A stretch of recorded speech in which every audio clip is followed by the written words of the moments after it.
Hola, buen día, feliz sábado. Shabbat Shalom. Es un placer estar nuevamente con ustedes para compartir la palabra de Dios. Todavía tenemos oportunidad de hacerlo y siempre es un privilegio y es una responsabilidad muy grande. Así que sin más preámbulos, vamos a dar inicio a nuestro estudio y lo haremos con unas palabras de oración, como siempre lo hacemos. Así que les invito a aquellos que puedan arrodillarse o que nos acompañen en oración.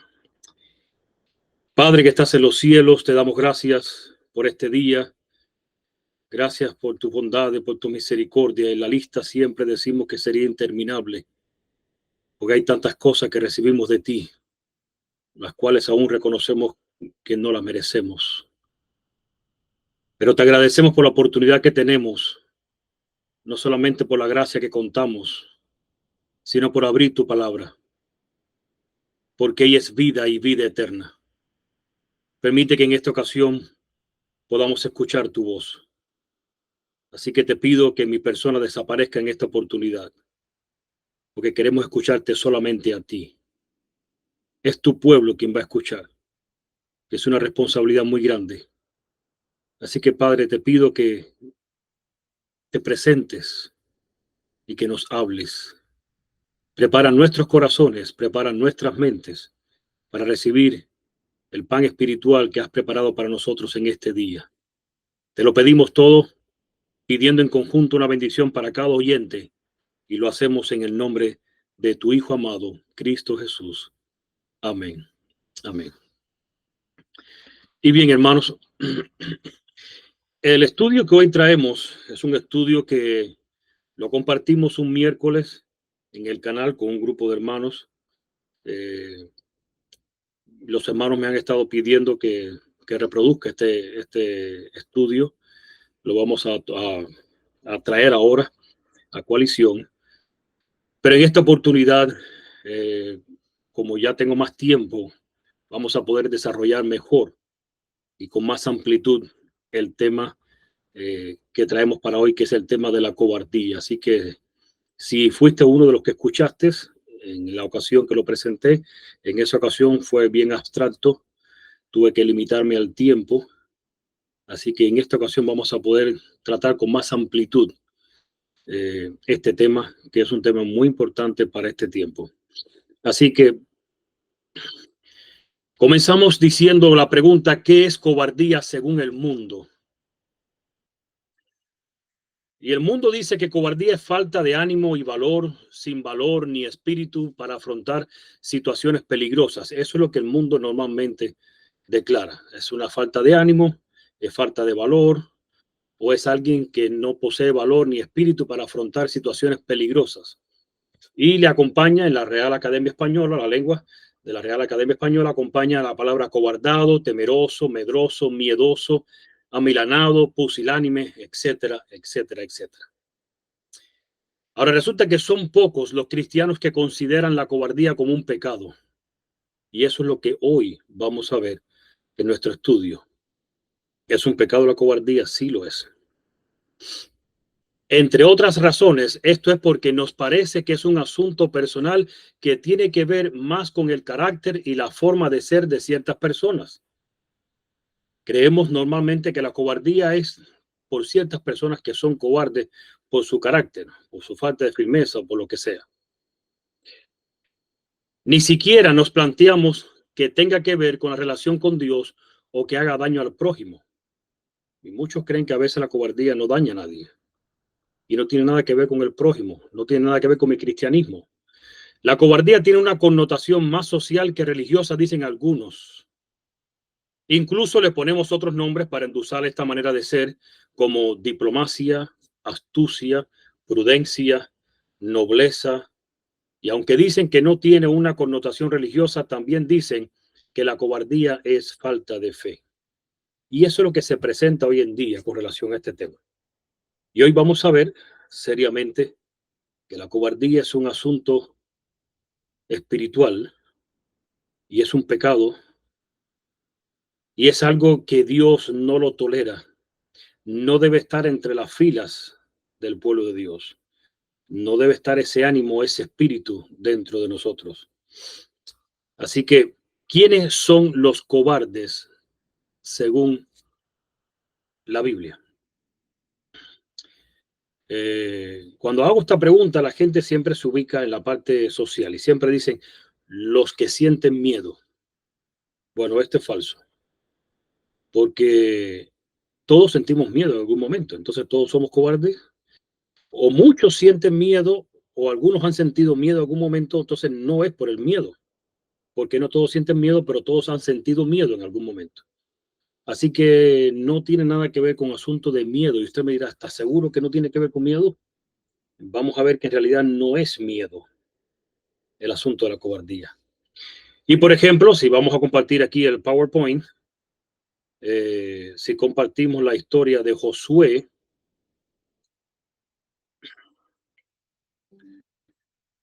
voy a poner esto aquí en grande. Ahora sí. Bueno, ahí estamos lo que hemos estado hablando. Josué, capítulo 1, versículo 9. Y dice así: mira que te mando que te esfuerces y seas valiente. No temas ni desmayes, porque Jehová tu Dios estará contigo en donde quiera que vayas. Y ciertamente Josué tenía miedo. Esto no fue una recomendación de Dios a Josué. Mira, yo te recomiendo que nunca sientas miedo. No, Josué tenía miedo, literalmente. Y Dios tuvo que decirle, mira que te mando que te esfuerces, tienes que esforzarte y seas valiente. Y fíjense que Dios le sigue hablando a Josué, le sigue diciendo, yo haré esto por ti, no te preocupes por esto ni por aquello, yo me encargo de esto, pero al final le vuelve a encargar lo siguiente, versículo 18.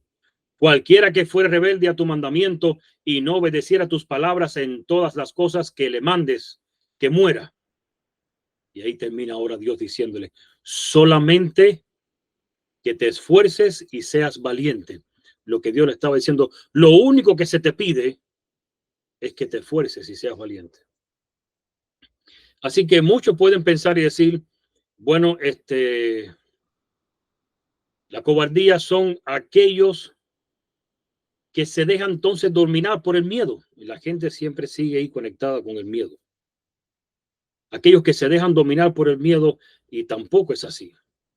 De hecho, las escrituras enseñan que las personas que se dejan dominar por el miedo, y esto lo puse en el estudio a modo de que podamos entender, son esclavas de su miedo.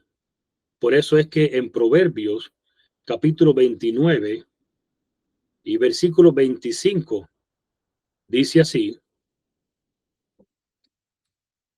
el temor del hombre pondrá lazo, mas el que confía en Jehová será exaltado.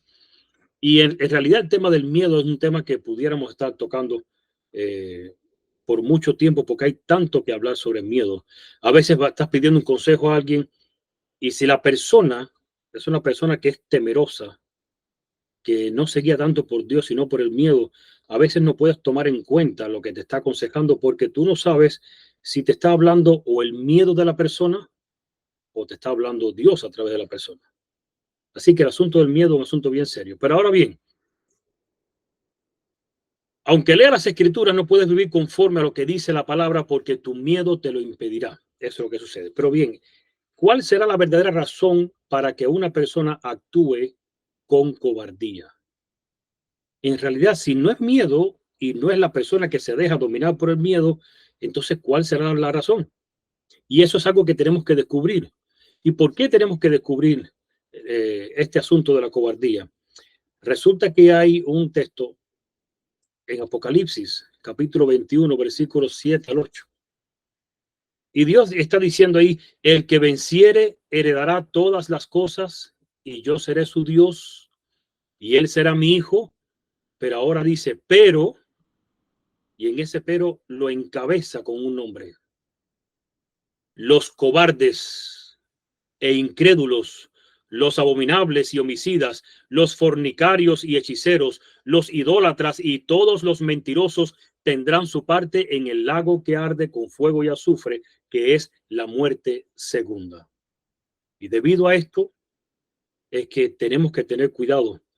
Es importante que hoy estudiemos el tema de la cobardía, pues pudiera yo tener espíritu de cobardía, pero resulta que si tengo espíritu de cobardía, La cobardía que según dice la Biblia, dice el Señor en Apocalipsis que los cobardes no heredarán el reino de los cielos.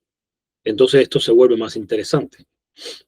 Así que definición de cobardía en griego, en el Strong griego 1169, es la palabra deilos, que es pavor, temeroso, tímido, amedrentar, cobarde, temer. Ahora bien, si según el mundo el miedo es algo personal, que no afecta a nadie, que está en el carácter o en la forma de ser de algunas personas y que en realidad es por falta de valor, entonces en este versículo Dios será visto como un Dios tirano. ¿Y por qué será visto como un Dios tirano? Porque si el cobarde es alguien que tiene falta de valor, alguien que nació con ese carácter débil, ¿qué culpa tiene la persona? ¿Y cómo Dios ahora va a decir, pues los que nazcan así, pues se van a perder?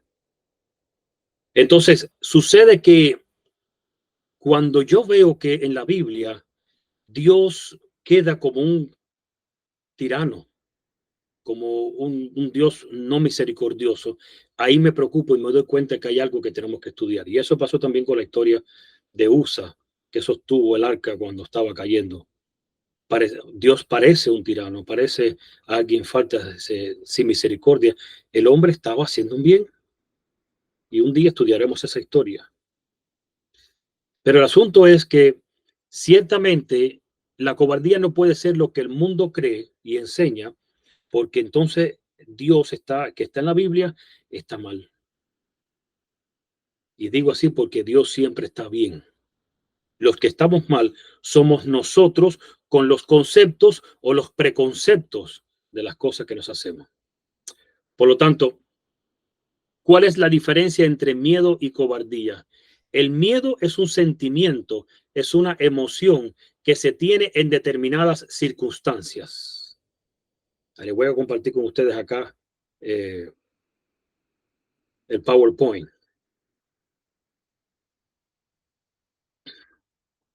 El miedo es un sentimiento, es una emoción que se tiene en determinadas circunstancias. Ahora, la cobardía es una condición del ser, es una característica personal. O sea, es un problema del carácter. Y eso es lo que está pasando. Entonces, ¿qué es cobardía según la Biblia? Bueno, hemos escogido la historia de Gedeón y sus 300.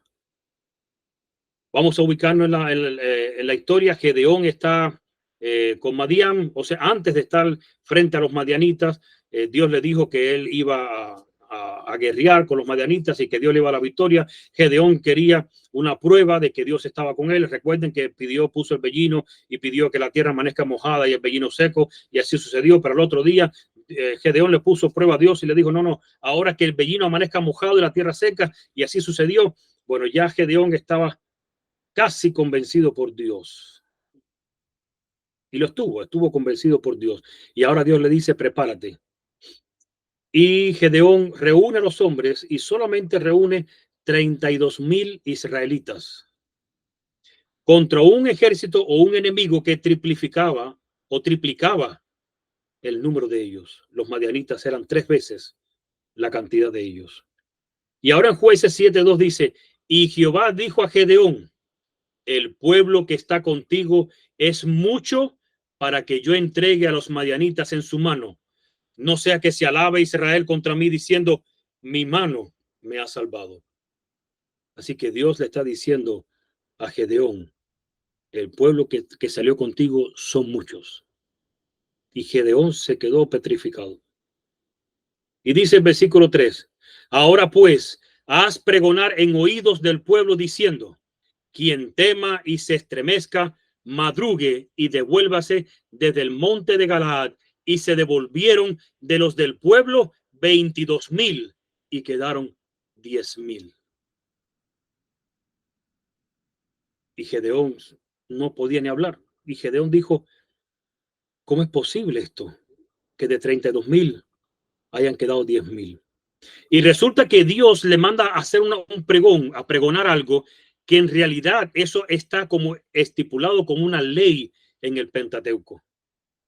Y vamos a ver que Gedeón pasó por alto esa ley porque él decía, el enemigo nos triplica a nosotros, así que por nada del mundo voy a hacer esta ley. Todo el mundo tiene que salir a la pelea. pero Dios le está diciendo, son muchos. Haz este pregón, pregona lo que yo mandé a hacer con Moisés. Y pregonó Dios, Gedeón, y se fueron 22,000 y quedaron 10,000. Y dice la sierva del Señor, se llenó de asombro al oír que su ejército era demasiado grande, pero el Señor veía el orgullo y la incredulidad que había en el corazón de su pueblo. Incitado por las conmovedoras exhortaciones de Gedeón, se había alistado de buena gana, pero muchos se llenaron de temor al ver las multitudes de los madianitas. No obstante, si Israel hubiera triunfado, aquellos mismos miedosos se habrían atribuido la gloria en vez de adjudicarle la victoria a Dios. Y esa proclama es la que encontramos en Deuteronomio capítulo 20, versículo 8, y dice, y volverán los oficiales a hablar al pueblo y dirán, esto es en el momento que el pueblo iba a ir a la guerra, tenía que hacer esta proclama, y Gedeón la había pasado por alto. Quien es hombre medroso y pusilánime, vaya y vuelva hacia su casa, y no apoque el corazón de sus hermanos como el corazón suyo. O sea, es importante para Dios que los cobardes no salgan a la pelea junto con el resto del pueblo, para que no apoque, para que no contamine, para que no contagie a su hermano con el espíritu de su corazón. Y fíjense que si usted hace un estudio, dentro de la categoría de los cobardes están estas otras personas. El hombre de doble ánimo es inconstante en todos sus caminos. Santiago 4:8 dice, acercaos a Dios y Él se acercará a vosotros, pecadores, limpiad las manos, y vosotros, y ahora se dirige a un grupo, los de doble ánimo, purificad vuestros corazones. Y ahí está Santiago recomendando que los de doble ánimo tienen que purificar su corazón. Así que no es cosa cualquiera el asunto de los de doble ánimo. Segunda de Pedro capítulo 3 versículo 16 dice, casi en todas sus epístolas, hablando en ellas de estas cosas, entre las cuales hay algunas difíciles de entender, las cuales los indoctos e inconstantes tuercen, como también las otras escrituras para su propia perdición. ¿De qué está hablando Pedro acá? Pedro está hablando de los escritos de Pablo. Él está reconociendo que son escritos muy difíciles, pero resulta que él menciona aquí los indoctos e inconstantes. Eso entran dentro del rango de la cobardía bíblica, lo vamos a ver ahora. No son buenos este tipo de gente. Deuteronomio 31:8, y Jehová va delante de ti, él estará contigo y no te dejará ni te desamparará.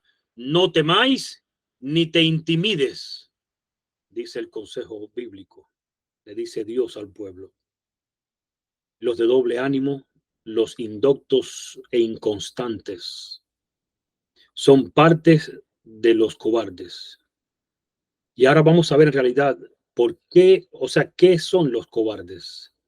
Primer punto, dice la sierva del Señor, hablando sobre la historia de Gedeón, está en Patriarca y Profeta, página 532, párrafo número 3.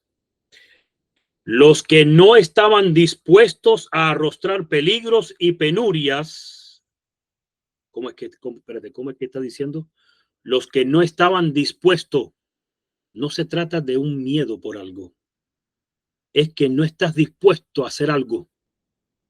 Por eso dice, los que no estaban dispuestos a arrostrar peligros y penurias, o cuyos intereses mundanos desviaban su corazón de la obra de Dios, no fortalecían en modo alguno a los ejércitos de Israel.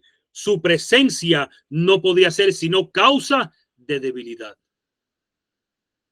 Así que el problema con los cobardes es que son personas que no están dispuestos a arrostrar peligros o penurias o tienen intereses mundanos.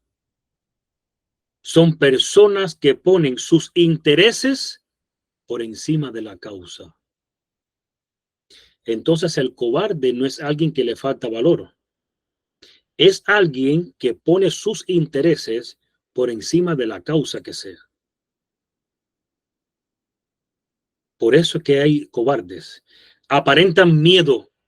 Pudiéramos llamarle miedo, pero en realidad, si fuera miedo, es el temor a que sus intereses se vean afectados. No va. Para este tipo de gente, no va. Primero mis intereses, primero lo mío, primero mi casa. Entonces ya podemos ir conociendo que los cobardes son aquellos que se dejan dominar por el miedo. ¿Pero qué miedo? A no perder o conservar, o sea, el miedo de perder o conservar o no poder conservar sus intereses. Esos son los cobardes bíblicos. Los cobardes son aquellos que ponen sus intereses por encima de la causa de Dios y entonces actúan en pos de salvar sus propios intereses. Por ejemplo, mi dinero, mi trabajo, mis bienes, mis planes, mi vida, mi familia, mis vacaciones, mi estatus profesional, mi reputación, mi prestigio, mi nombre, mis derechos, etcétera, etcétera. Todo esto podrían ser intereses o algunos de ellos podrían ser ciertos intereses que yo no esté dispuesto a sacrificar por la causa. Y estos 22,000 hombres no estaban dispuestos a sacrificar sus intereses por la causa. Si hubieran salido a la batalla, hubieran salido corriendo en cuanto el enemigo tratara de arremeter contra ellos. Porque por nada del mundo iban a poner su vida por la causa de Dios. Así que de 22,000 quedaron 10,000. Y lo primero que pensamos es que ahora sí está listo el pueblo para salir con 10,000. Pero Gedeón se encuentra con la sorpresa que Dios le dice, y Jehová dijo a Gedeón, aún es mucho el pueblo, llévalos a las aguas y allí te los probaré, y del que yo te diga, vaya este contigo, irá contigo, mas de cualquiera que yo te diga, este no vaya contigo, el tal no irá. Entonces llevó el pueblo a las aguas y Jehová dijo a Gedeón, cualquiera que lamiere las aguas con su lengua como lame el perro, a aquel pondrás aparte. Asimismo, a cualquiera que se doblare sobre sus rodillas para beber. Ahora Dios le está diciendo a Gedeón, en primer lugar, son muchos. Y en segundo lugar, yo los voy a probar. Me llama la atención por qué Dios le dice a él, yo voy a ir a probarlo. El primer grupo, Dios no tuvo que probarlo. En el primer grupo, simplemente se hizo el anuncio y estos salieron corriendo enseguida. Pero ahora quedó un grupo donde ellos iban a permanecer ocultos. Son cobardes que estaban en las filas y no iban a hacer la exposición que hicieron los otros de salir corriendo. Dios tenía que desenmascarar a estos cobardes. Significa que en este tiempo Dios va a probar a su pueblo, entre tantas cosas, es para eliminar al que tiene el espíritu de cobardía dentro de la fila de Dios. Es para eliminar a todos aquellos que no están dispuestos a poner sus intereses por debajo de la causa, sino que estás dispuesto a poner sus intereses por encima de la causa de Dios. Y en este mundo han existido héroes simplemente porque esas personas estuvieron dispuestos a que la causa estuviera por encima de sus intereses, aún de su propia vida. Así que Dios prueba al pueblo y resulta que, y fue el número de los que lamieron llevando el agua con la mano a su boca, 300 hombres. Y todo el resto del pueblo se dobló sobre sus rodillas para beber las aguas.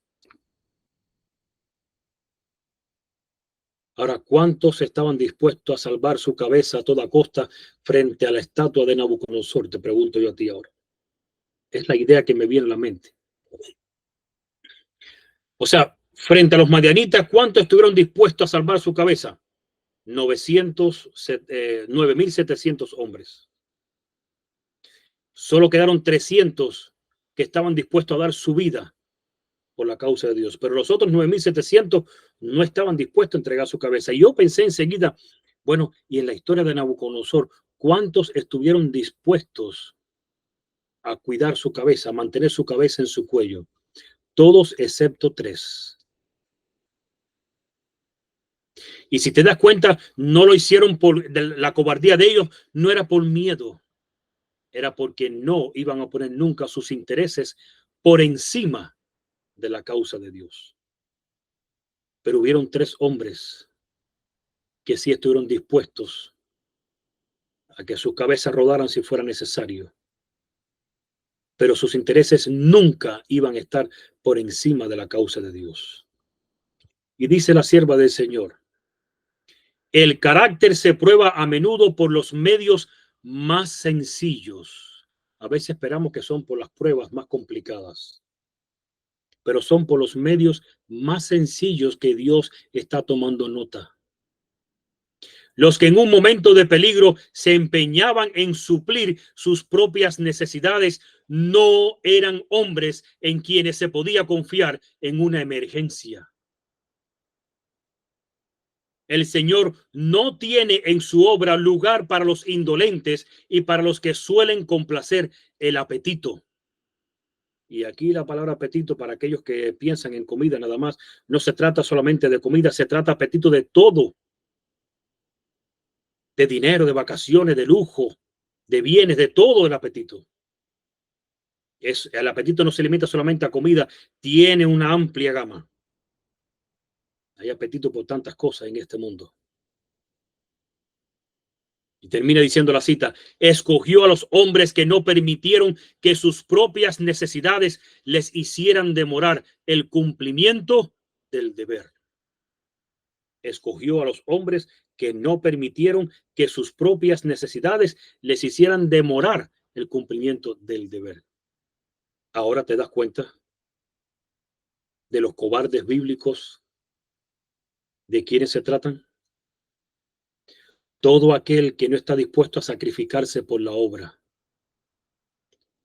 porque quiere salvar sus intereses. ¿Y qué serían los intereses de estas personas? Mi reputación. Por nada del mundo me identifico con esta verdad bíblica, porque mi reputación se va al suelo. Por nada del mundo me muevo para otro lugar. Tengo una vida profesional hecha y derecha. Estoy ahora en mi punto más alto. Por nada del mundo me identifico con esta verdad, porque me van a catalogar ahora como un disidente. Y fíjense que le pongo un ejemplo. Tenemos el ejemplo de Pedro cuando negó a Cristo. ¿Por qué Pedro negó a Cristo? ¿Tenía miedo Pedro? Pero hasta hace un momento no había agarrado una espada y le tiró a cortar la cabeza al hombre.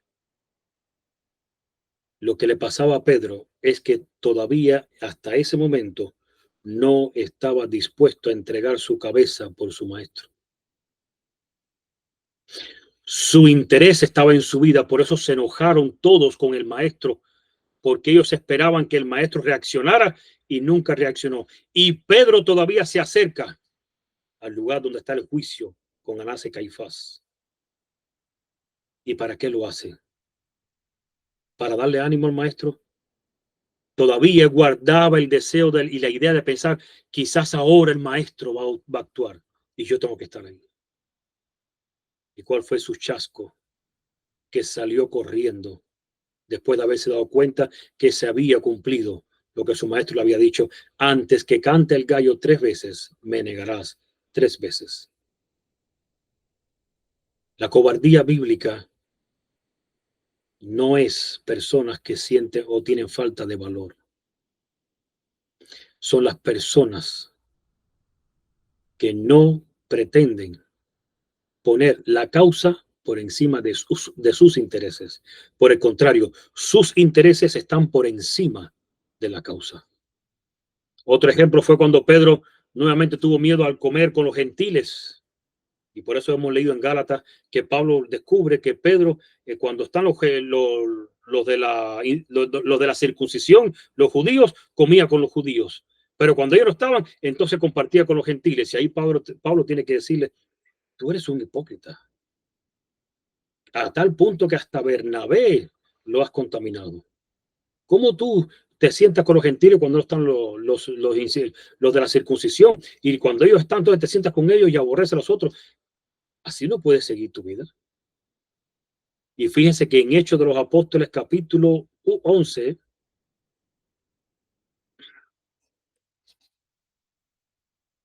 versículo de 1 al 4, dice, el carácter se prueba, perdón, ahora sí, Hechos 11, del 1 al 4.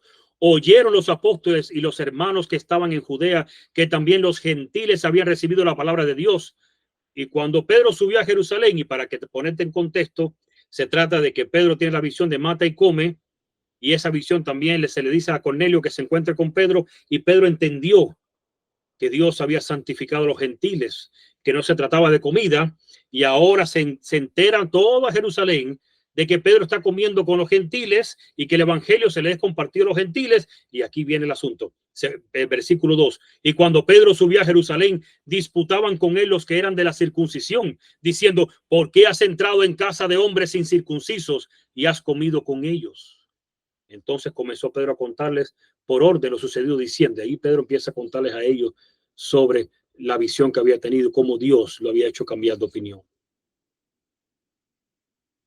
Otros ejemplos donde podemos ver cómo las personas temen, pero debido a sus propios intereses o por tener sus intereses en primer lugar, está en Juan 12, 35 a 37 y versículos de 42 al 43.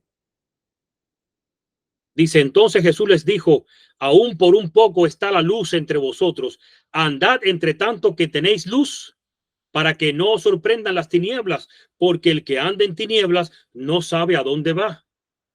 Aproveche el tiempo que está la luz con ustedes. ¿Quién era la luz? Él. Versículo 36. Entre tanto que tenéis la luz, creed en la luz para que seáis hijos de la luz.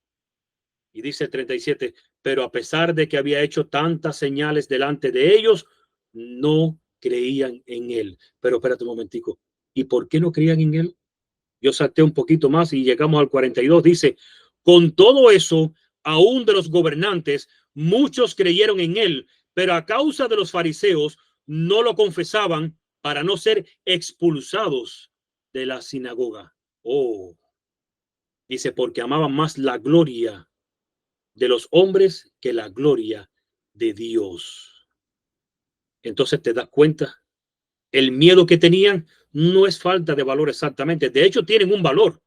¿Cuál es el valor de ellos? El valor de defender sus intereses por encima de la causa de Dios. Y aunque reconocieron a Cristo como la luz del mundo, aunque reconocieron la verdad en sus palabras, aunque reconocieron en él al Hijo de Dios, al Mesías, aún así no se atrevieron a confesarlo por temor a ser expulsados de la sinagoga.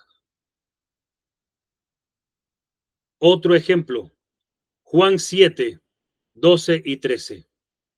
Y dice, y había gran murmullo acerca de él entre la multitud, pues unos decían, es bueno, pero otros decían, no, sino que engaña al pueblo, y había una disputa allí entre la gente, que unos estaban a favor de Cristo, otros que no. Pero el versículo 13 dice, pero ninguno hablaba abiertamente de él por miedo a los judíos.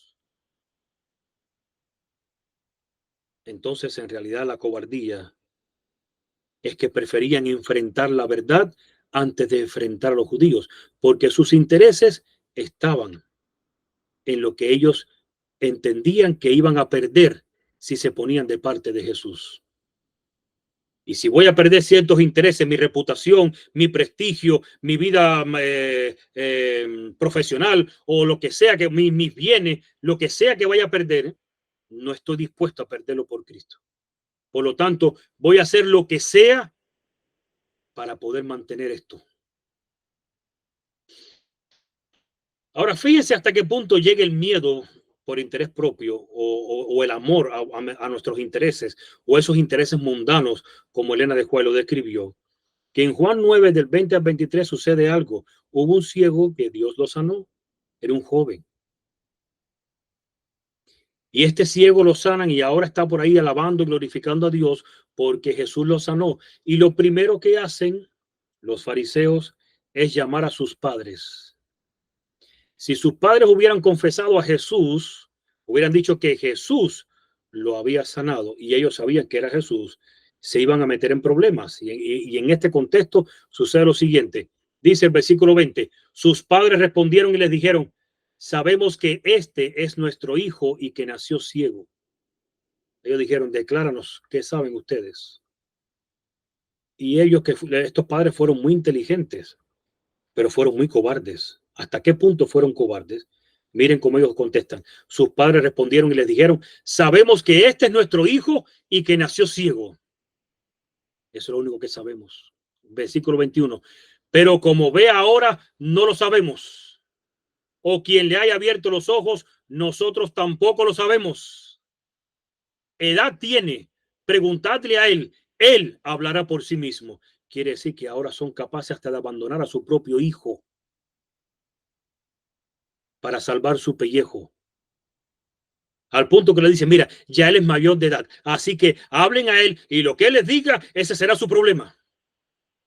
Yo no puedo, nosotros no vamos a sobre este asunto porque no querían negar a Jesús, pero por mucho tampoco querían decirle a los fariseos que Jesús fue quien lo sanó. ¿Y saben por qué? Versículo 22. Esto dijeron sus padres porque tenían miedo de los judíos, por cuanto los judíos ya habían acordado que si alguno confesase que Jesús era el Mesías, fuera expulsado de la sinagoga. Otros más que tenían miedo de ser expulsados de la sinagoga. Y dice el versículo 23, por eso dijeron sus padres, edad tiene, preguntadle a él. Y no sé si tú te estás dando cuenta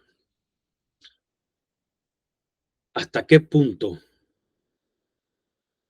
las personas con cobardía son capaces de actuar. Aún de los padres rechazar a su hijo o meterle un problema o abandonarlo, dejarlo solo. Y todo por un interés, para no ser expulsados de la sinagoga. Entonces la cobardía es un miedo, pero un miedo a mis intereses personales. No es una falta de valor. No es alguien que nació con un defecto de carácter. Son personas que no están dispuestos a poner la causa por encima de sus intereses. Y tenemos el ejemplo de Abraham, el que fue llamado el padre de la fe, el que un día estuvo dispuesto a entregar a su propio hijo en sacrificio. Por un tiempo estuvo arraigado el pecado de la cobardía en su corazón. ¿Sabías eso? Vamos a compartir aquí el PowerPoint. Dice Génesis 12, 2 y 3. Déjame decirte algo. Bueno, Dios le está diciendo, y haré de ti una nación grande y te bendeciré y engrandeceré tu nombre y serás bendición. Y ahora Dios le da una seguridad a Abraham. Y dice, bendeciré a los que te bendijeren y a los que te maldijeren maldeciré y serán benditas en ti todas las familias de la tierra. A quien se le ocurra maldecirte, se saldrá maldito. Nadie te va a tocar. Serás intocable. Yo en persona te protegeré. Eso es lo que Dios le estaba diciendo a Abraham. Y Abraham salió de su tierra.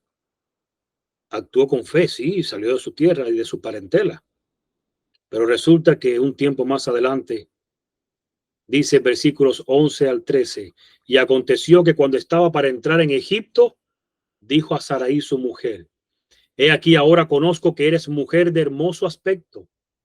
Y cuando te vean los egipcios dirán, su mujer es, y me matarán a mí y a ti te reservarán la vida. Ahora pues, di que eres mi hermana para que me vaya bien por causa tuya y viva mi alma por causa de ti. Y estás entendiendo el asunto que está sucediendo acá. ¿Hasta qué punto llega la cobardía? ¿Hasta qué punto llega la cobardía de que puedas pensar, Abraham, tú te vas y te acuestas con el egipcio, yo tengo que salvar, con el faraón, yo tengo que salvar mi pellejo. Di que eres mi hermana, y era su media hermana. Es una media verdad. ¿Era miedo Abraham al faraón? No. Abraham lo que sucedió fue que no estaba dispuesto a poner su cuello O sea, a la causa por encima de su cuello. Al revés, él quería mantener su cabeza en su cuello. Por lo tanto, sus intereses de conservar su vida iban a estar por encima de la causa, aún de su esposa. Y ese es el problema de los cobardes, que te arrastran. Aún si tienen que sacrificar lo que tengan que sacrificar, lo van a hacer con tal de conservar sus intereses personales. Y muchos dirán, bueno, esto fue un desliz de Abraham. Abraham se equivocó, pero eso es algo que sucede de vez en cuando. Pero resulta que Abraham continúa viaje. El faraón tuvo que darle un regaño al profeta. Y para mí es algo triste que un profeta de Dios o un cristiano tenga que recibir un regaño o una amonestación de un impío. Pero Abraham continúa su camino y en Génesis 20, ahora 1 y 2, ahora Abraham se encuentra frente al reino donde estaba Abimelech y dice, de allí partió Abraham a la tierra del Negev y acampó entre Cades y Sur y habitó como forastero en Gerar. Y dijo Abraham de Sara su mujer, es mi hermana, le dijo al rey Abimelech. Y Abimelech, rey de Gerar, envió y tomó a Sara. Ahora Abraham nuevamente se mete en problemas queriendo salvar su cabeza.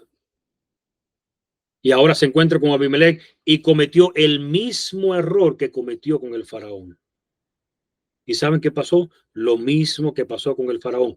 Dios tuvo que revelarse en sueño a faraón y tuvo que hacerlo con Abimelech, con un rey pagano, para decirle, la mujer que tienes es la esposa de este y este hombre es profeta. ¿Sabes qué? Estás condenado.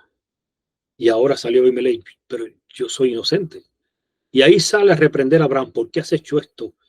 ¿Por qué has dicho mentira? ¿Por qué has sido tan cobarde? Esto es lo que pasa con el asunto de la cobardía. Esto es la verdadera cobardía bíblica. El mundo podrá ponerle los significados que quieran, pero bíblicamente este es el significado de la cobardía. Ahora, otro ejemplo de cobardía en la Biblia está en la parábola de los talentos. Y usted dirá, ¿en la qué? Cuando me puse a estudiar este tema, eh, me quedé frío. La parábola de los talentos. Dice, porque el reino de los cielos es como un hombre que yéndose lejos llamó a sus siervos y les entregó sus bienes. A uno dio 5 talentos y a otros 2 y a otro 1, a cada uno conforme a su capacidad, y luego se fue lejos. Y el que había recibido 5 talentos fue, negoció con ellos y ganó otros 5 talentos. Asimismo, el que había recibido 2 ganó también otros 2. Pero el que había recibido 1 fue y cavó en la tierra y escondió el dinero de su señor. ¿Y qué pasó? Pero llegando también el que había recibido un talento, dijo, o sea, después que viene el Señor y encuentra que le había dado 5, lo había multiplicado con 5 más, y el que había dado 2 lo había multiplicado con 2 más, ahora se encuentra con el que le dio 1 y dice, pero llegando también el que había recibido un talento, dijo, Señor, te conocía que eres hombre duro, que ciegas donde no sembraste y recoges donde no esparciste. Por lo cual tuve miedo y fui y escondí tu talento en la tierra. Aquí tienes lo que es tuyo. Respondiendo su señor le dijo, siervo malo y negligente, sabías que ciego donde no sembré y que recojo donde no esparcí. Por tanto, debías haber dado mi dinero para los banqueros. Y yo no sé si tú vas entendiendo el asunto de esta parábola. Y esta parábola es para dedicarle un sermón. Solo te la pongo aquí porque es parte de esto. Pero estúdiala.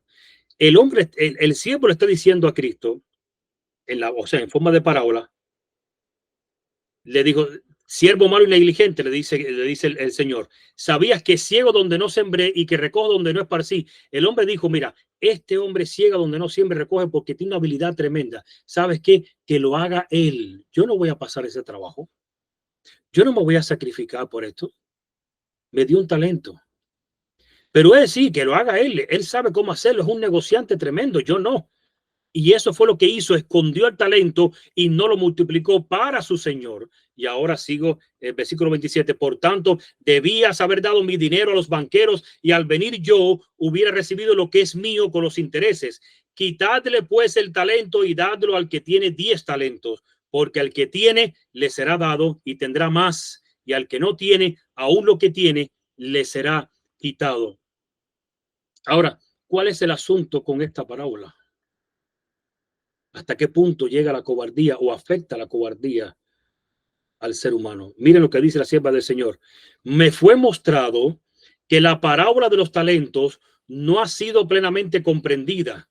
Esta lección importante fue dada a los discípulos para beneficio de los creyentes que viviesen en los postreros días. Y ojo con esa frase, en los postreros días, porque vamos a terminar ahí. Y estos talentos no representan solamente la capacidad de predicar e instruir acerca de la palabra de Dios. Yo corté ahí la cita para que solamente quede en mente esta frase. Y estos talentos no representan solamente la capacidad de predicar e instruir acerca de la palabra de Dios. O sea, representan eso, pero no solamente eso. ¿Por qué? Porque es importante lo que viene ahora. Este no quiso arriesgar nada. Este hombre no quiso hacer nada. Que lo haga mi Señor. No me interesa este asunto. No me interesa sacrificarme ni hacer nada por esta obra, ni por esta causa, ni por nada del mundo.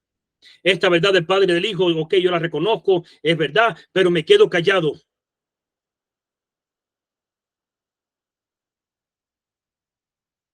Por eso es que es cobardía también a los que no les gusta correr riesgos en la obra del Señor. A esos que dicen nunca seas el primero, ni en levantarte, ni en hablar. Espera que sea otro el que se arriesgue primero para ver qué pasa. Nunca des tu opinión, ni seas el primero en decir lo que crees con relación a esta verdad del Padre y del Hijo o cualquier otra verdad bíblica delante de hermanos que tú no conoces. Hay que ser prudente y no arriesgarlo todo. Hay de aquellos que no les gusta ser el primero en levantar la voz. Son oportunistas. Son de esos que se quedan en silencio y dicen, esperemos a ver qué pasa, que alguien diga algo. Y entonces hablamos.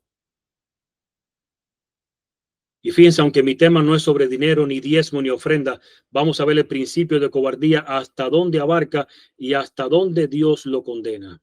Ahora vamos a leer la cita completa. Dice la cita. Voy desde el principio.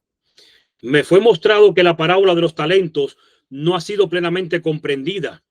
Esta lección importante fue dada a los discípulos para beneficio de los creyentes que viviesen en los postreros días, y estos talentos no representan solamente la capacidad de predicar e instruir acerca de la palabra de Dios. La parábola se aplica a los recursos temporales que Dios ha confiado a su pueblo. A aquellos a quienes fueron confiados 5 y 2 talentos, negociaron y duplicaron lo que les fuera confiado. Dios requiere de aquellos que tienen posesiones en esta tierra que de su dinero obtengan interés para él, que lo dediquen a la causa de diseminar la verdad. Y si la verdad vive en el corazón de aquel que los recibió, él también ayudará con sus medios para comunicarla a otros. Y mediante sus esfuerzos, su influencia y sus recursos, otras almas aceptarán la verdad y empezarán a trabajar por Dios. Vi que algunos de los que profesan ser hijos de Dios son como el hombre que ocultó su talento en la tierra. Impiden que sus bienes beneficien a la causa de Dios. Aseguran que son suyos, que no tienen derecho a hacer lo que les plazca con ellos. Aseguran que son suyos, que tienen derecho a hacer lo que les plazca con ellos, y no se salvan almas por los esfuerzos juiciosos que ellos podrían hacer con el dinero de su Señor. Los ángeles llevan un registro fiel de toda la obra de cada hombre, y al ser pronunciado el juicio sobre la casa de Dios, queda registrada la sentencia de cada uno al lado de su nombre, y el ángel queda comisionado para que no perdone a los siervos infieles, sino que los abata en el tiempo de la matanza, y lo que les fue confiado les será arrebatado. Su tesoro terrenal queda entonces barrido y lo han perdido todo. Las coronas que podían haber llevado si hubiesen sido fieles son puestas sobre las cabezas de aquellos que fueron salvados por los siervos fieles, cuyos recursos estuvieron constantemente en uso para Dios. Cada persona en cuya salvación intervinieron añade estrellas a su corona de gloria y aumenta su eterna recompensa. Quiere decir que cobardes también son aquellos que no están dispuestos a dar sus recursos por la obra. Ellos dicen, ya saqué mi diezmo, ya es suficiente. Y Dios no dice, quítate de tu pan para que entregues a la obra. Dios no dice, quítale a tus hijos para que entregues a la obra. Lo que dice la cita y lo que dice el texto bíblico, ¿por qué no lo multiplicaron para usar las ganancias para la obra? ¿Por qué no hicieron algo? Pero la cobardía bíblica es todos aquellos que ponen sus intereses por encima de la causa de Dios. ¿Cuál será tu interés? No sé. Espero que no tengas ninguno por encima de la causa de Dios. Conozco a muchos que aunque todavía están a tiempo de arrepentirse, pero ahora mismo tienen muchas cosas que no están dispuestos a sacrificar por Dios. Y eso es lo más triste. Pero por cobardes, por velar por sus propios intereses y no por los intereses de Dios, por poner sus intereses por encima de la causa de Dios, es que son condenados a perdición. Y aunque en el tema que tenemos que dar con relación al diezmo y la ofrenda, según la Biblia, voy a explicar mejor este asunto en ese tema del diezmo y ofrenda. Según la Biblia, es un tema que vamos a estudiar, un estudio que vamos a presentar. Hay muchos hermanos que nos preguntan qué hacer con el diezmo. Y estoy hablando de diezmo, aparentemente me salgo del tema, pero vamos a estudiar bíblicamente qué se debe hacer con el diezmo y la ofrenda. Miren esta cita de la sierva del Señor. Esto lo estoy sacando de ese estudio. Hay mucho más que debo compartir. ¿Por qué Dios emplea a los hombres como los encargados de distribuir sus recursos? Es la pregunta. Y la respuesta es esta. Dios no depende de los hombres para promover su causa. Podría convertir a los ángeles en embajadores de su verdad. Habría podido revelar su voluntad por medio de su propia voz cuando proclamó la ley desde el Sinaí.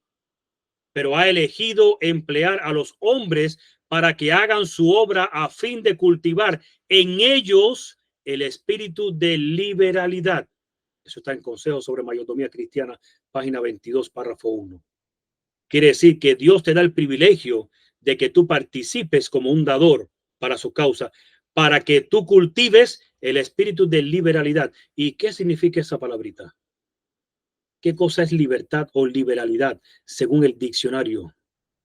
Es generosidad, desprendimiento.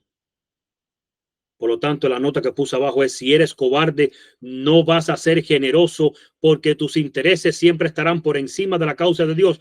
No voy a entregar, no estoy dispuesto a darlo todo porque se trata de mi dinero y mi dinero se trata de mi sacrificio, de mi desvelar. Mi dinero se trata de todo, de mis vacaciones, de mis derechos, de mis gustos, de todo. Y no estoy dispuesto a sacrificar estas cosas por la causa de Dios.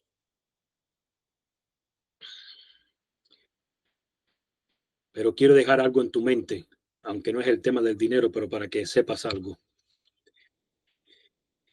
Cada acto de abnegación realizado en bien de otros fortalecerá el espíritu de generosidad en el donante y lo vinculará más estrechamente con el Redentor del mundo. Y ahora cita 2 Corintios 8:9, quien por amor a vosotros se hizo pobre, siendo rico, para que vosotros con su pobreza fueseis enriquecidos. Y escuchen ahora. Y la vida puede ser una bendición para nosotros únicamente en la medida en que cumplimos el propósito divino para el cual fuimos creados. Todas las buenas dádivas que Dios hace al hombre constituirán una maldición a menos que éste las emplee para hacer felices a sus semejantes y para promover la causa de Dios en el mundo. No sé hasta qué punto hayas entendido la cita o te haya molestado la cita. Pero si Dios te bendice, es para que tú ayudes a otros y es para que la causa de Dios sea avanzada. Cuando fuimos a visitar el museo de Elena de White allá en Michigan, me recuerdo que en esa ocasión lloramos mucho cuando descubrí que la propia Elena de White, con recortes de telas, hacía su propia alfombra para la entrada de su casa o para el pie de la cama, para ahorrarse hasta esos centavos para usarlo todo para la causa de Dios. Y yo le dije a mi esposa, comparado con esta gente, con los pioneros, nosotros no hemos sacrificado nada.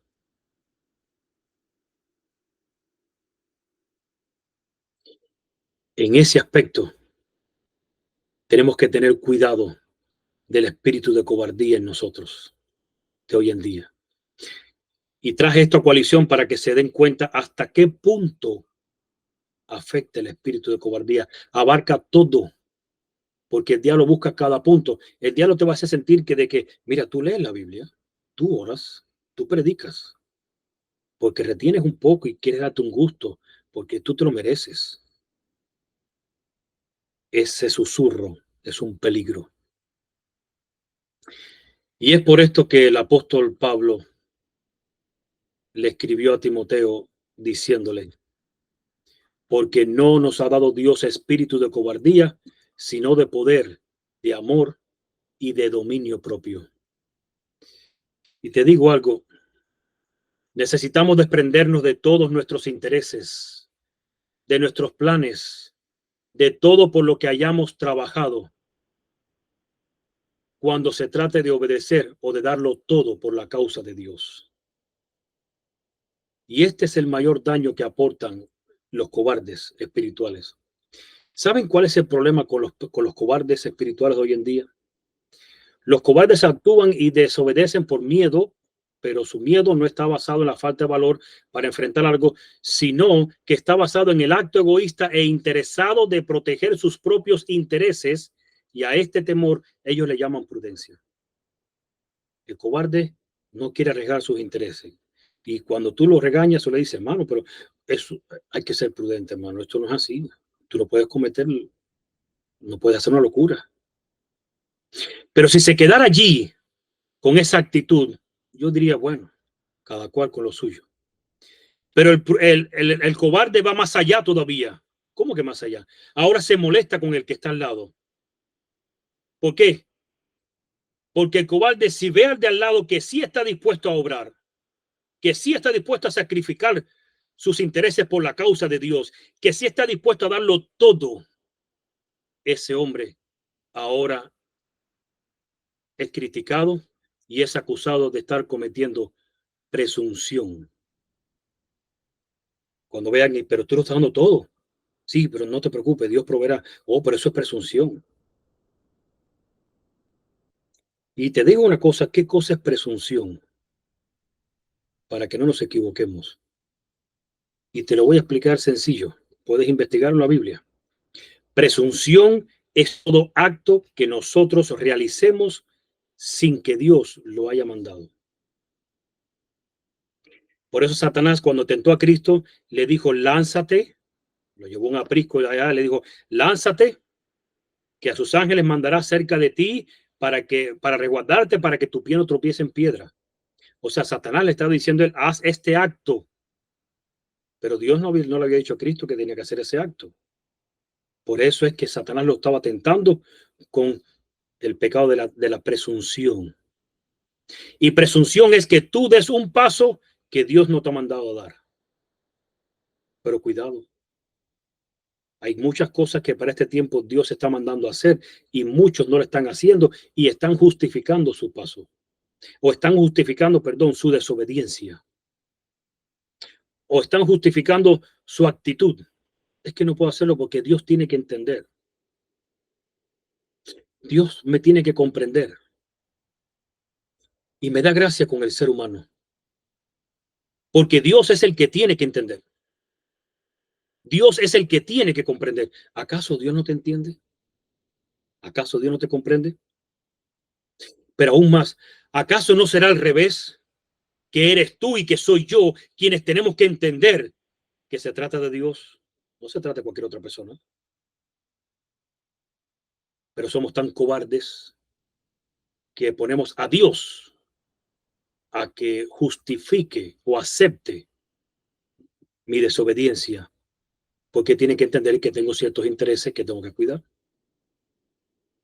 No salgo de las ciudades porque tengo comodidades, pero no es porque tenga comodidades. El problema es que esto no se puede hacer así. Esto es una locura. No hago este paso, no doy esto va, no agarro el dinero de mis vacaciones, me sacrifico y digo, no voy a tener vacaciones. ¿Cuánto iba a gastar en mis vacaciones? $5,000. Pues se van $5,000 para la obra. Oh, no, eso no. Quién sabe si mañana me puede hacer falta algo o le puede hacer falta a alguien. Y siempre estamos justificando nuestra desobediencia. Es triste. Y digo siempre, hay gente que se ofende porque, por estar generalizando. Entonces vamos a decir, hay muchos o hay algunos que siempre están justificando su desobediencia. Por eso es que fíjense, como dice el Señor en Mateo capítulo 11.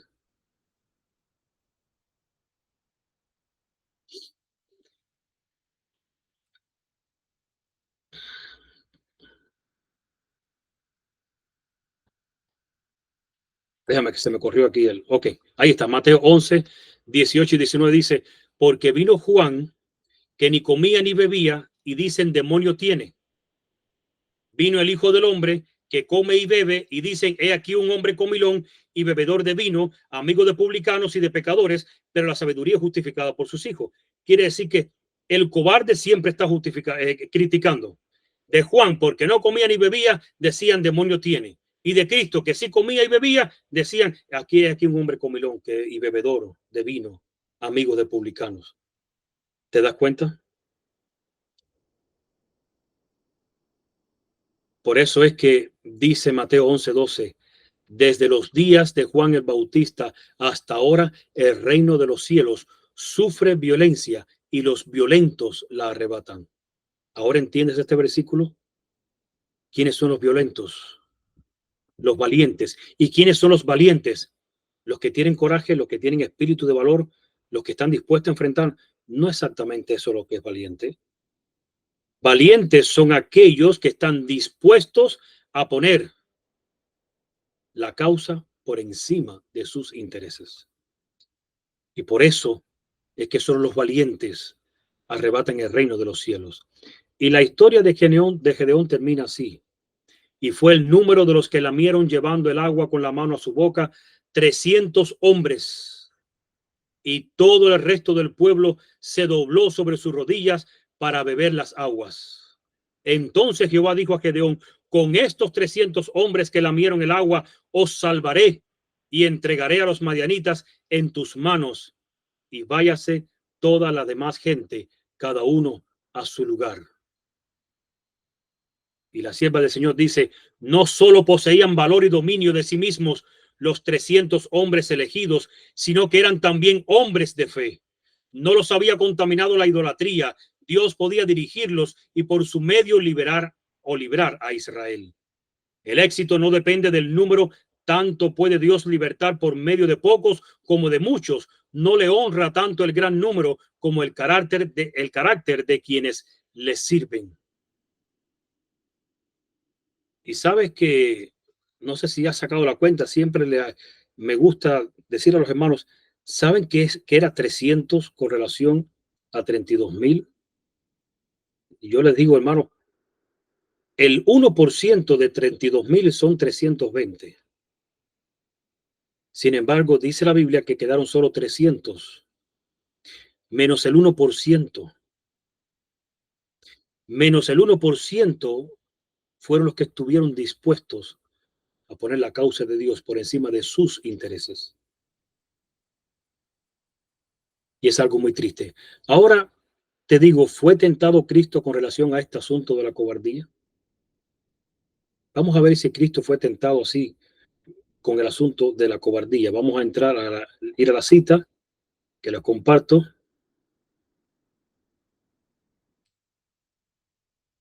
Dice, Herodes interrogó a Cristo con muchas palabras Pero durante ese tiempo el Salvador mantuvo un profundo silencio. A la orden del rey se trajeron inválidos y mutilados y se le ordenó a Cristo que probase sus acertos realizando un milagro. Solo uno se le pedía. Los hombres dicen que puede sanar a los enfermos, dijo Herodes. Yo deseo ver si tu muy difundida fama no ha sido exagerada. Jesús no respondió y Herodes continuó instándole. Si puedes realizar milagros en favor de otros, hazlos ahora para tu propio bien y saldrás beneficiado. Quiere decir que Herodes le estaba proponiendo a Cristo algo tremendo. Mira, si puedes hacer milagros, más te vale que lo hagas ahora por tu propio bien y saldrás beneficiado. Él estaba dispuesto a librar a Cristo. Y si usted lee de a toda la gente, él se sentía mal por lo que le pasó a Juan el Bautista. De momento creía que Juan el Bautista había resucitado en Cristo y que Cristo era Juan el Bautista que había, y de momento creía que Cristo era un gran profeta que Juan había señalado. Y él decía, si salvo a este hombre, ciertamente medio que mi conciencia quedará un poco tranquila.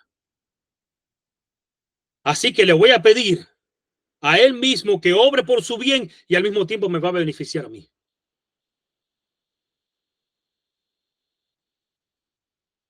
Y sigue diciendo, Herodes prometió a Cristo que si hacía algún milagro en su presencia, le libertaría. Y Cristo hubiera sido libertado. Ahora, ¿por qué Cristo no temió ni actuó en su propia defensa? Y yo sé que tú tienes la respuesta en tu mente. Obviamente, hermano, Cristo sabía que él tenía que ir a la cruz. Entonces, a la luz de lo que hemos hablado, ¿cuál sería nuestra respuesta? Nuestra respuesta. Porque los intereses de su padre estaban por encima de sus intereses, o mejor dicho, porque la causa de su padre estaba por encima de sus propios intereses. ¿Y cuáles eran los intereses de Cristo? Resulta que el interés de Cristo es nada más, o fue nada más y nada menos, el salvarte a ti y a mí. Y es por esto que Cristo actuó frente a Herodes de la forma que lo hizo, porque ya él había hablado con su padre y estaba resuelto a poner la causa de Dios por encima de sus intereses personales. Pero somos tan cobardes que nosotros sí no estamos dispuestos a poner la causa de Dios por encima de mis intereses. Pero Cristo sí lo estuvo por mí. ¿Hasta qué punto fue tentado Cristo? Miren, vamos a ir a Lucas en el capítulo 22, versículo 42, diciendo, Padre, si quieres, pasa de mí esta copa, pero no se haga mi voluntad, sino la tuya. Yo deseo algo, pero que mis intereses no estén por encima de tu causa. En Mateo 26, 39 al 42 se registra, yendo un poco adelante, se postró sobre su rostro, orando y diciendo, Padre mío, si es posible, pase de mí esta copa, pero no sea como yo quiero, sino como tú. Otra vez fue y oró por segunda vez diciendo, Padre mío, si no puede pasar de mí esta copa sin que yo la beba, hágase tu voluntad. Y estaba el Cristo en una lucha tremenda, porque él deseaba saber si el Padre tenía alguna otra forma de hacer pasar esa copa.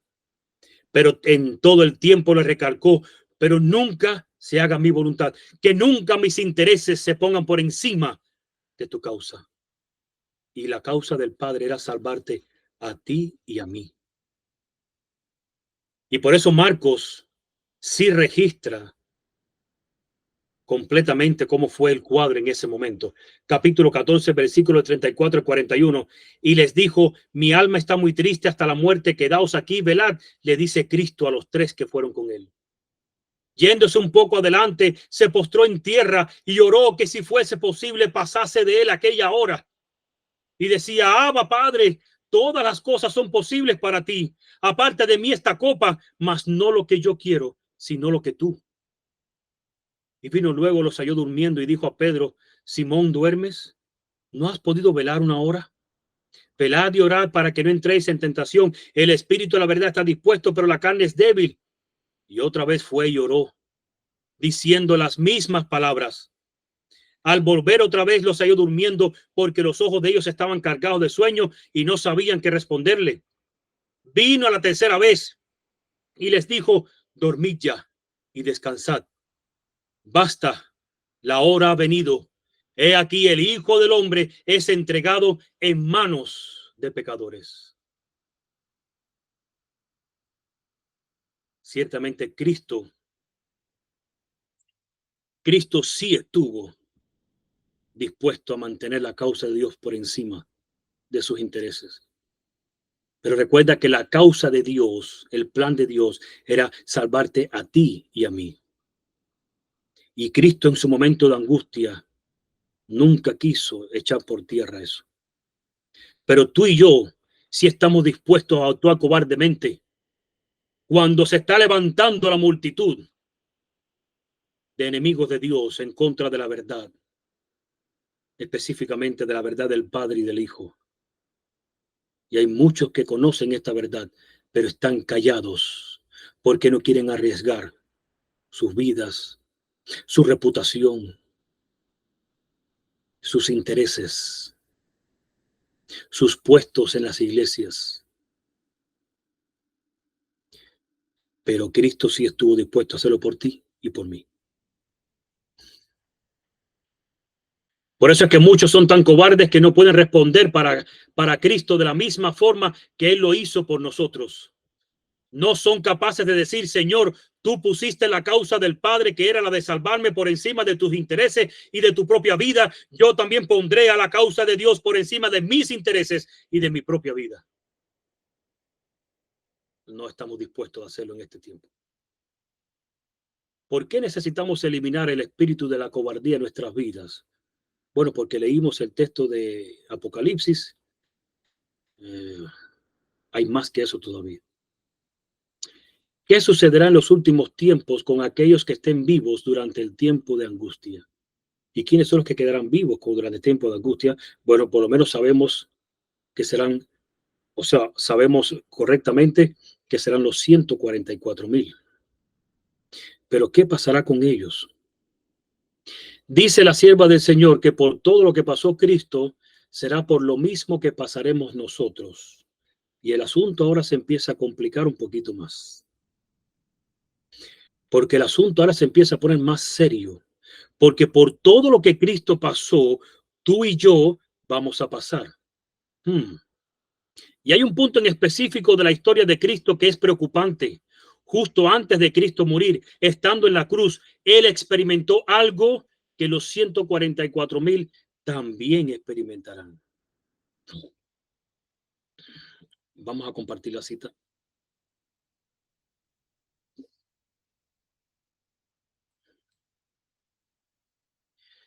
Dice: toda su vida Cristo había estado proclamando a un mundo caído las buenas nuevas de la misericordia y el amor perdonador del Padre. Su tema era la salvación aún del principal de los pecadores. Y ahora dice: pero en estos momentos, sintiendo el terrible peso de la culpabilidad que lleva, no puede ver el rostro reconciliador del Padre. Espérate un momentico ahí. En el contexto de esta cita, si lees el deseo a toda la gente, Cristo está en la cruz. Y dice: pero en estos momentos, sintiendo el terrible peso de la culpabilidad que lleva, no puede ver el rostro reconciliador del Padre. ¿Que Cristo no puede ver el rostro reconciliador del Padre, siendo el Hijo de Dios? Vamos a ver qué pasó. Dice: al sentir el Salvador que de él se retraía el semblante divino en esta hora de suprema angustia, atravesó su corazón un pesar que nunca podrá comprender plenamente el hombre. Espérate, yo voy a volver a leer esto. Al sentir el Salvador que de él se retraía el semblante divino en esta hora de suprema angustia, atravesó su corazón un pesar que nunca podrá comprender plenamente el hombre. Tan grande fue esa agonía que apenas le dejaba sentir el dolor físico. Y te voy a decir algo: a los 144,000 les pasará lo mismo, donde no van a sentir el rostro de Dios sobre ellos. Se van a sentir solos, van a sentir o les va a dar la impresión de que Dios está retrayendo de ellos su semblante. Esto destruyó a Cristo y te aseguro que esto destruirá a los 144,000 por dentro. Y sigue diciendo las otras citas. Con fieras tentaciones, Satanás torturaba el corazón de Jesús.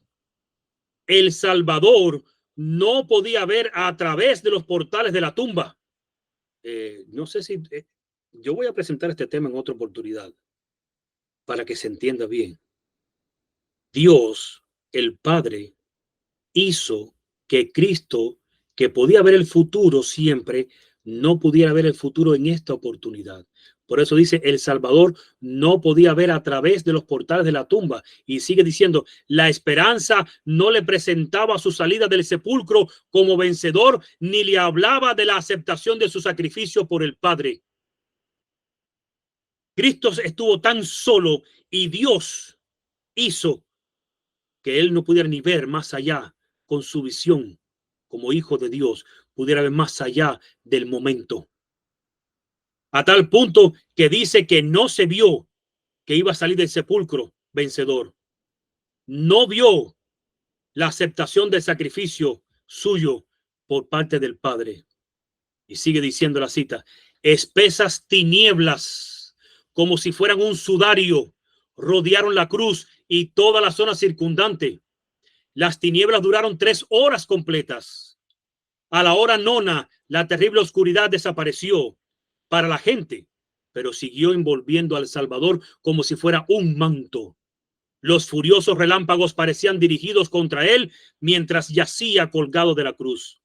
Entonces Jesús clamó a gran voz diciendo, Eloi, Eloi, lama sabactani, que traducido es, Dios mío, ¿por qué me has desamparado?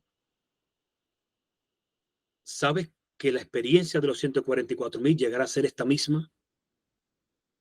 Será un terror y un pavor tan grande de sentir a Dios, su enemigo, a Dios que lo ha abandonado, a tal punto que van a exclamar también, Señor, ¿por qué nos has desamparado? Y sigue diciendo, antes de pasar esa cita, y si ustedes siguen leyendo, dice que Cristo temió que su pecado fuera tan grande que Dios para él no pudiera tolerarlo y tuviera que destruirlo a él junto con el pecado. Y este es el punto de los 144,000. Se sentirán tan mal con ellos mismos que van a creer, ¿será que no hemos hecho la reforma que hemos tenido que hacer lo suficiente? Y esto es por lo que tendrán que pasar en los últimos tiempos, por la misma experiencia que Cristo pasó, desde que lo llevaron al Sanedrín y le hicieron un juicio oculto, después que lo llevaron ante el César, ante el poder civil, luego para atrás y luego lo crucifican, y en el momento de la cruz, todo ese padecimiento, o sea, toda esa prueba, que es lo que se refiere, no estoy diciendo que para algunos que vayan a decir que estoy diciendo que van a ser crucificados la gente, solo estoy diciendo que por la misma prueba, por la misma tentación, por el mismo asunto pasarán. Por eso es que se necesita ser valiente. Y solo aquellos que estén dispuestos a poner sus intereses por debajo de la causa de Dios, que estén dispuestos a poner la causa de Dios por encima de sus intereses, podrán soportar esto. Y fíjense aún más. Esta cita está en viernes 18 de enero de 1884. Varios oyeron mi voz exclamando, mirad, mirad. Si yo estaba soñando o en visión, no lo puedo decir. Yo dormía sola, está diciendo Elena de White, contando cómo está empezando su visión. Y dice esto, el tiempo de angustia estaba sobre nosotros. Vi a gente en gran perplejidad, llorando y orando, rogando por el cumplimiento de las seguras promesas de Dios, mientras los malos nos rodeaban por todas partes, burlándose de nosotros y amenazando con destruirnos. Escuchen ahora el detalle. Ridiculizaban nuestra debilidad. Se mofaban de la pequeñez de nuestro número. ¿Cuántos van a ser? ¿Muchos? No, desgraciadamente, angosta es la puerta para muchos que lleva a la salvación y pocos son los que entran por ella. Y por eso dice, se mofaban de la pequeñez de nuestro número y nos vilipendiaban con palabras calculadas para herir profundamente. Nos acusaban de tomar una posición independiente de todo el resto del mundo. Nos habían cortado nuestros recursos de manera que no podíamos ni comprar ni vender, y se referían a nuestra desmedida pobreza y a nuestra condición desgraciada. No podían ver cómo podríamos vivir sin el mundo. Dependíamos del mundo y debíamos ceder a las costumbres, prácticas y leyes del mundo, o de otra manera salir de él. Si éramos el único pueblo del mundo a quien el Señor favorecía, las apariencias eran terriblemente contrarias a nosotros. Y no sé si estás leyendo bien la cita, pero te digo algo.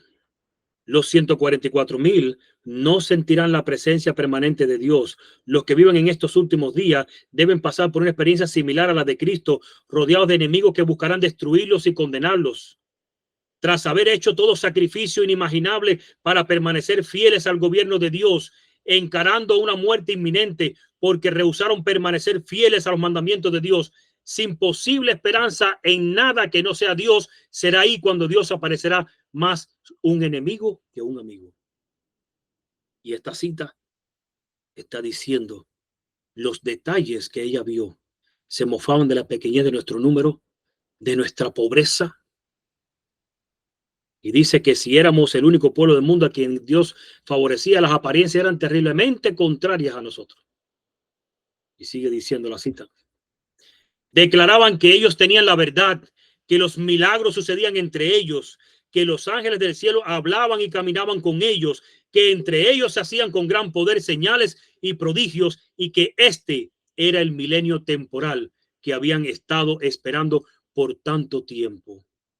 El mundo entero estaba convertido y en armonía con la ley del domingo, pero este pueblo pequeño y débil estaba desafiando las leyes de la nación y la ley de Dios, y afirmaban que eran los únicos justos que había sobre la tierra. ¿Y sabes qué? ¿Crees que vas a tener ahí el valor que tienes ahora? ¿Crees que vas a tenerle una fe tan fuerte? Ojalá. Tengamos cuidado. El que cree está firme no caiga. Porque por lo mismo que Cristo pasó, que Dios lo llenó de tiniebla, y por qué Dios lo envolvió de tiniebla a Cristo, para que él no pudiera ver el rostro del Padre, para que no tuviera ni un rasgo de esperanza, para que no pudiera tener ni en visión, pudiera ver más allá del presente, no pudiera ver el futuro. Porque así debía ser probado Dios, o sea, su Hijo, para saber si aún así estaba dispuesto a terminar la obra que Dios le había encargado.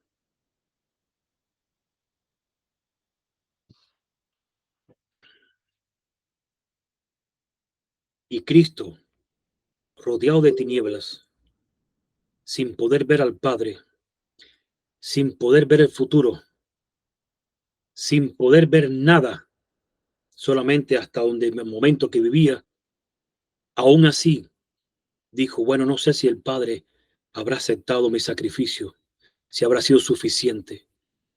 No sé por qué el Padre me ha abandonado, que no me deja ver su rostro. No sé por qué el Padre me ha envuelto en tinieblas. Pero aún así voy a terminar la obra que empecé. Moriré por la raza humana, aunque yo perezca.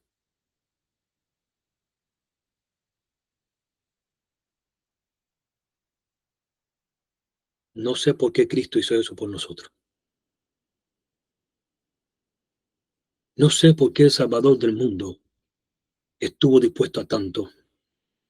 Pero sí te digo algo, tú y yo pasaremos por lo mismo, donde Dios parecerá nuestro enemigo y no nuestro amigo, donde nuestras oraciones aparentemente Dios no las va a contestar. Y no sé si estás entendiendo esto. Es por esto que llegará un momento entonces en que los 144,000 van a poder decir lo siguiente: los peligros se multiplican por todos lados. Resulta complicado fijar el ojo de la fe en las promesas antes las claras evidencias de inmediata destrucción. Pero en medio de la rebelión y la violencia llega al oído repique sobre repique de los más estrepitosos truenos. Los cielos se han oscurecido y solo están iluminados por la luz resplandeciente y la gloria terrible del cielo. Dios proclama con su voz desde su santa morada: la cautividad de su pueblo se pone fin. Con voces dulces y apagadas se dicen unos a otros: Dios es nuestro amigo. Estaremos a salvo del poder de los hombres malvados. Con solemne temor escuchan las palabras que proceden del trono de Dios. ¿Por qué ha de ser la prueba más difícil de fe jamás imaginada bajo circunstancia alguna?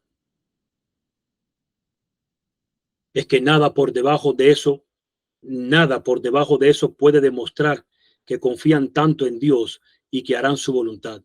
Es por eso que Dios parecerá estar en contra de ese remanente y no a favor de ellos. Pero llegará un momento entonces cuando la luz de Dios se dejará ver y entonces los 144,000 gritarán: ciertamente Dios sí es nuestro amigo. Pero antes que eso será terrible. El espíritu de cobardía no te va a permitir llegar tan lejos. Tarde o temprano te va a arrastrar a las filas de los traidores, a las filas de aquellos que no están dispuestos a sacrificarlo todo. Lo que no estés dispuesto a sacrificar por Cristo ahora, no lo harás después. Si estás dispuesto a disfrutar cosas ahora y no sacrificarte por la causa, no creas que después sí lo vas a hacer. Y no lo vas a hacer porque por la misma razón que ahora te justificas para desobedecer o para poner tus intereses por encima de la causa de Dios, asimismo la misma justificación usarás en el mañana. Cuando tengas otra vez la oportunidad de hacerlo, no lo harás. Por eso es, hermanos, que termino con esta cita.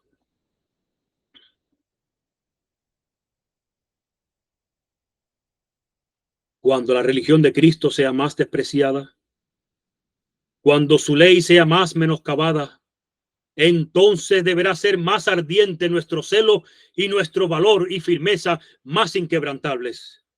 El permanecer de pie en defensa de la verdad y la justicia cuando la mayoría nos abandone, el pelear las batallas del Señor cuando los campeones sean pocos, esta será nuestra prueba. En este tiempo debemos obtener calor de la frialdad de los demás, valor de su cobardía y lealtad de su traición. Recuerda, Dios estuvo dispuesto a darlo todo por ti y por mí. La pregunta es, ¿estamos dispuestos tú y yo a darlo todo por él? A entregar nuestra vida si fuera necesario, nuestro prestigio, nuestra moral, nuestros bienes, nuestros intereses, nuestras propiedades. ¿Estaremos dispuestos a hacerlo? Espero que sí, porque yo y mi casa sí estamos dispuestos a hacerlo. Que Dios te bendiga, te guarde y te ayude a tomar decisiones, a estar del lado de la verdad, del lado de Cristo, aunque se desplomen los cielos. Oramos, hermanos, para terminar.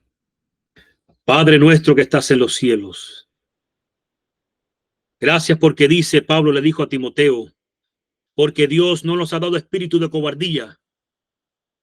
Ese espíritu no proviene de ti. Ese espíritu proviene del enemigo de las almas, de Satanás. Ese es el espíritu que él ha usado para que la gente caiga en su engaño, para que nadie mire por tu causa, para que nadie mire por tus intereses, para que nadie mire por el honor de tu nombre.